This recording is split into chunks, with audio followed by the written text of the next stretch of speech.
దేవుని నామానికి మహిమ, ఘనత, ప్రభావములు కలుగునుగాక. ఆమేన్. ఈరోజు దేవుని వాక్యము కీర్తనలు 84వ అధ్యాయము 2వ వచనము నేను చదువుతున్నాను. యెహోవా మందిరావరణములను చూడవలెనని నా ప్రాణము ఎంతో ఆశపడుచున్నది, అది సొమ్మసిల్లుచున్నది. జీవము గల దేవుని దర్శించుటకు నా హృదయమును నా శరీరమును ఆనందముతో కేకలు వేయుచున్నవి. ఆమేన్. దేవుని నామానికి మహిమ కలుగునుగాక. ఆమేన్. నా ప్రియ సహోదరి సహోదరుడా, ఈ ప్రత్యేకమైన సమయంలో ఈ యొక్క ఆదివారం పునరుద్ధాన దినము మరి దేవుని సన్నిధిని చూడవలనని ఆశ మనం కలిగి ఉండాలని దేవుని పేరిట మనవి చేయుచున్నాను.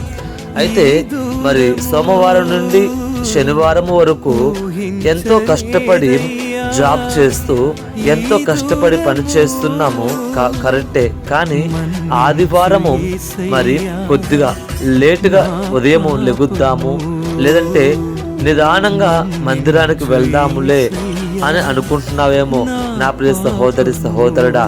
కీర్తనకారుడు ఎంత చక్కగా మరి రాసి ఉన్నారు చూడండి. ఆయన అంటున్నాడు, యెహోవా మందిరము ఆవరణములను చూడవలనని నా ప్రాణం ఎంతో ఆశపడుచున్నదంట.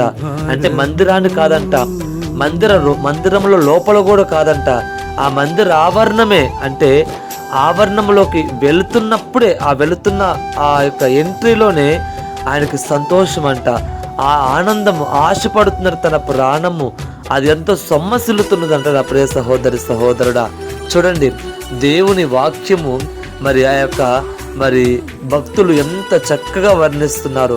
ఆయన ఆ మందిర ఆవరణ చూడవాలని ఎంత ఆశపడుతుంది తన ప్రాణం అంటే.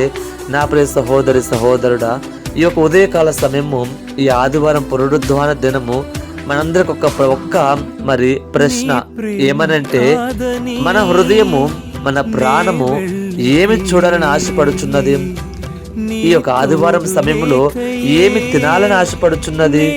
ఎక్కడ సమయాన్ని గడపాలని ఆశపడుచున్నది? ఒక్కసారి ప్రశ్నించుకుందాం. ఆదివారము కాబట్టి అది ప్రభువు దినము, అది పరిశుద్ధ దినము కాబట్టి, ప్రభు ఏర్పరిచిన దినము కాబట్టి నా ప్రియ సహోదరి సహోదరుడా, ఆయన సన్నిధిలో గడిపేవాడుగా ఉండాలని చెప్పి ప్రభువు పేరిట మనవి చేయుచున్నాను. దేవుని సన్నిధిలో గడుపుతూ ఆయనతో కూడా కలిసి జీవించి నీ ప్రాణము సంతోషించే విధముగా, ఆశపడుతున్న విధముగా ఆయన సన్నిధిలో జీవించాలని చెప్పి దేవుడి పేరిట మనవి చేస్తున్నాను. దేవుడి మాటలు మన వినికిడిలో దీవించి బహుగా ఆశీర్వదించునుగాక. ఆమేన్. ఆమేన్.